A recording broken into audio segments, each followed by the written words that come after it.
Hello, welcome to Wendy Rattel and Richard Morton. We are doing our version of When Things Change, What Happens. I'm Richard Morton. I am a divorce, relationship, and entrepreneurial coach for people going through sudden change, dramatic change, and looking for some grounding, some tools to create emotional flexibility and get people on track so they can turn and step into their path very quickly and not lose so much time. My job is to help you restart very quickly and substantially. Awesome. I'm Wendy Rattel, and I work with the energies of the universe to help ground and balance you.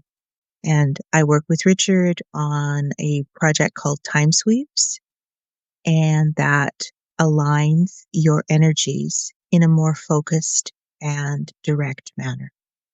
So tonight, we're going to continue with our second part of the program we started last week, and we titled it When I and Now. And we're talking about the when I's that generally precede retirement. Richard's a little more further down the road than I am. I retired in June. Richard retired a few years ago. And the thinking that you're prepared is crazy because you're not. You're just absolutely not prepared for the change in the routine, I think, is the biggest part. What do you think about that, Richard?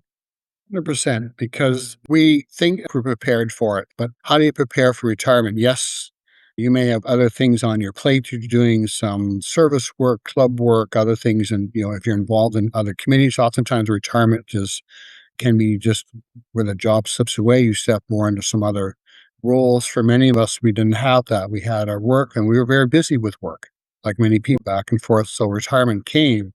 When I first retired, I spent actually a month just relaxing in my backyard. I was tired, and I just and I already was moving into my career, but I needed time to just chill. And I just went for walks. I rode my bike. We lived near the city Barrie, lived near the water. I'd go for a ride, but I just took some time to sleep and have some coffees and read. And just was summertime. So it was a really nice time to chill. But again, I was preparing for a new career. When you're not, and Wendy and I have had long discussions about this, helping her and her husband move into their retirement, there's so much identity and labels we have that we do that we just can't sort of keep busy. We don't realize how to take care of ourselves. Well, I think what you did, Richard, is sort of similar to what we did when I first retired. Dave and I went on a 10-week bicycle trip. So it was an extended vacation, which is basically what you did, was an extended vacation. It might have been in your backyard and around the lake, but it was an extended vacation. Yep. And then you get back from that, or you get to, 3 or 4 weeks in and you go, hang on a second, shouldn't I be going back to work? Shouldn't my routine start to have more of a routine? What now? So all of these when I retire, when I do this, when I do that, are all of a sudden now. And it's in that moment, there's literally, or what I felt was a sudden change in the way I thought about it. And there was almost a sense of panic when it kind of landed. It's like, it is now. So what does now mean? And that's also led to, and I'm going to hint on this now, for our next conversation next week is going to be the out of time. We're in our 60s. Time, there's more time behind us than there is ahead of us. We are out of time. And we'll delve further into that next week. But for me, the next step was, okay, I'm at a bit of a loss. I'm at a bit of, I feel unhinged. I feel unanchored. And what was your experience, Richard? I was single at the time too, but I really was able to look at how I wanted to do a lot of personal time. I've always been a reader. I've always been a very curious person. I'm not a TV person, my career had started earlier becoming, key practitioner. So I had some things to go to. But again, the identity, so I was already ready. What that did, that helped me sort of switch my identity label from an employee to a long-term, corporate career company to this new identity. So, but for many, they don't have that. I know Wendy and Dave did not have that. They had worked hard, but suddenly again, all the roles changed, and your time becomes so distorted. Like you're used to having going to work and somewhat automatic time in a Mhm. car, time to do grocery shop, and suddenly that changes. So again, I was sort of ready for it. I like the flexibility. I would go when the sales were on in the grocery store early. I'd go in the morning and do things and that. But again, that changed too over time. As we start finding ways to be interesting. And so I made my day kind of like a school day for some of the things I'm learning, some of the things skills I'm acquiring. And that has helped me tremendously sort of stay on track mentally. But Mm, again, for me, I've always been a reader. And I think that's a big item for me because I'm never either I'm on my computer, I'm interested, or I'm reading something. So I don't find boredom. Boredom is right. not part of my day because my mind is always curious. I've been a reader since I could pick up my first book when I was a child. So I'm very blessed that way. I always felt reading was a gift and a privilege, and I've been very fortunate about. If you're not a reader and then you have lots of other hobbies, how do you engage in those hobbies that are fulfilling and hopefully not too expensive? Well, that is a big one too, starting new hobbies that are expensive. Yeah. Again, the other thing for me was, this unanchored and sort of unhinged. So, so much in my world had been given to, my kids and the job and everything else. So it's not to say that kids don't need me now.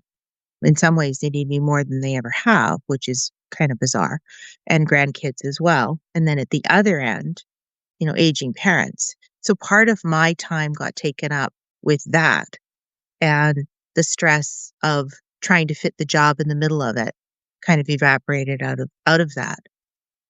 But what I was finding was that speak to the identity piece, that I had lost the identity.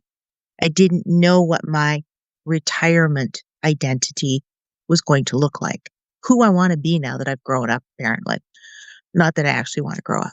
But so, how do you create that? How do you create the space, which sounds very bizarre when you're sitting at home and not doing anything?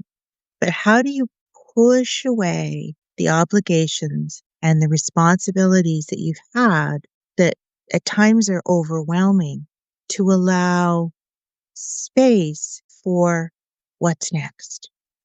Now what? What else is possible? And that's where one of the places that Time Sweeps has really helped me in that we're able to create the time or the space to be here and now, where you can dull the chatter, where you can mitigate the what if, should I, what, those types of things, and just decompress long enough for those new steps to appear. And I think, Richard, you had done that sort of on your way to retirement, which is fantastic. For me, it was sort of, okay, stop here, start. Well, you guys literally had to re-navigate your relationship too, like most retired Mm. couples. Yeah, Yeah. very With much so. how do you suddenly you're in each other's space full time? And it's like it's a huge area to adjust to. I think everybody's gone through this. So it's been like there's been contention. There's times, like there's been overlapping time schedules, things all of a sudden you're in each other's, stand stuff, tripping over each other. And a lot of Yeah. couples really struggle at this point, right? So it's a lot of work to sort of navigate that and find your space and keep your, what is it that you want to do, for you? And Hmm. the big piece here is self care. How do I Yes.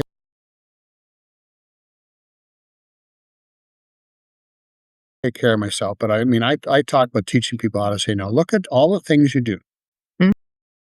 And what can I say no to now? What can I, because not just because I want to be busy, not because I feel like I'm obligated to, or I want to be the good person.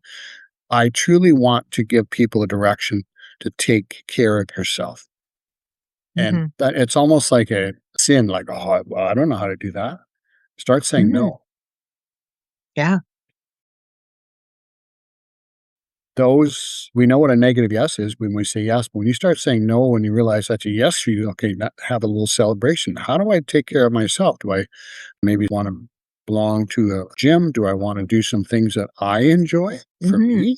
I mean, I some of my clients I've worked with have been able to really put down the task, but they were involved in all these other projects and things. So finally started looking after herself. And as one lady, what she found was a joy. She just wanted to be grandma.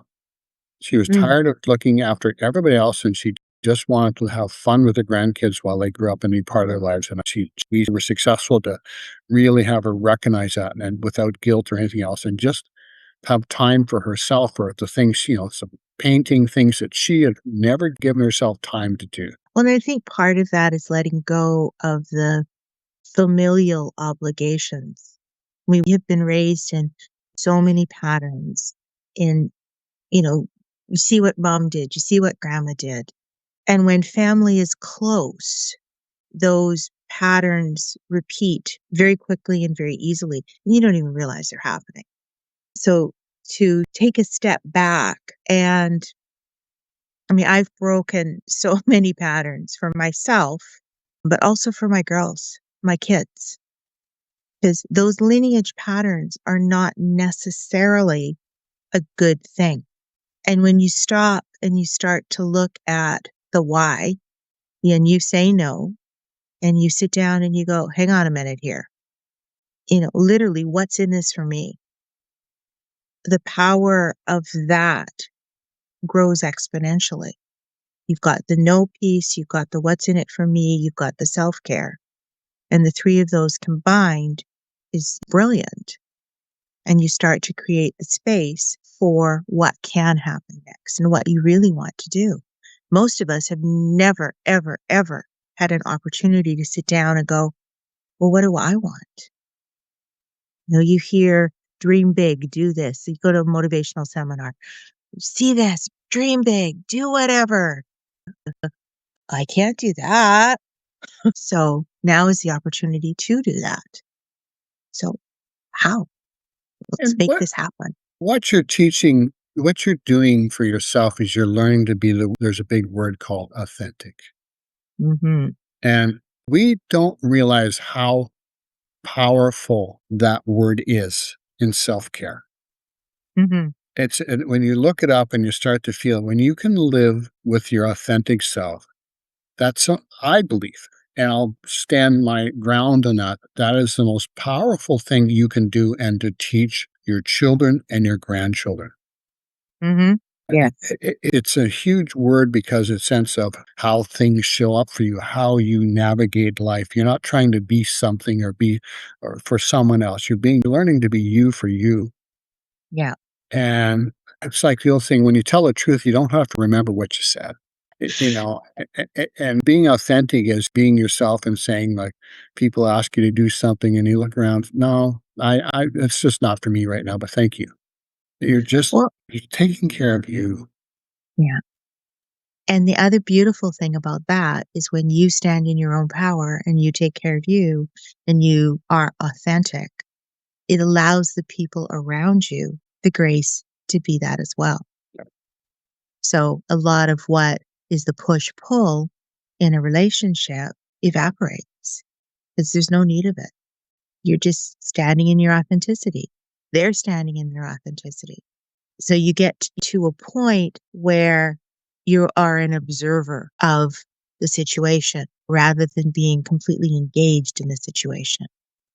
Again, that's the power of what Time Sweeps does and what we do to assist other people to find that space and to help them mold their own authenticity. Richard is an incredible coach, and I encourage you to reach out to him. You're welcome to reach out to me as well if that is something you would like to do. Mm. Anything else you want to add on this? I Well, think. I think last word, Gabor Mate said this. He said, being authentic, especially your children, allows them to be themselves and feel Hmm. like they belong. Hmm. And when we do this and we feel like we belong, especially with our families, I think that's such a place because wherever you are, you're home because you belong. Yeah. And if we can teach that to our children, then there's such a strong identity for them of their Mhm, self care, and they're having to be themselves in a world that is so chaotic mhm, that would give them the strength to really be themselves and be strong with you, with themselves. mhm. So stay tuned for this for more because again, Wendy and I have lots to share. We do a lot of work together. Again, reach out to us. Any questions, anything you have, we'd love to have a discussion. So thank you very much.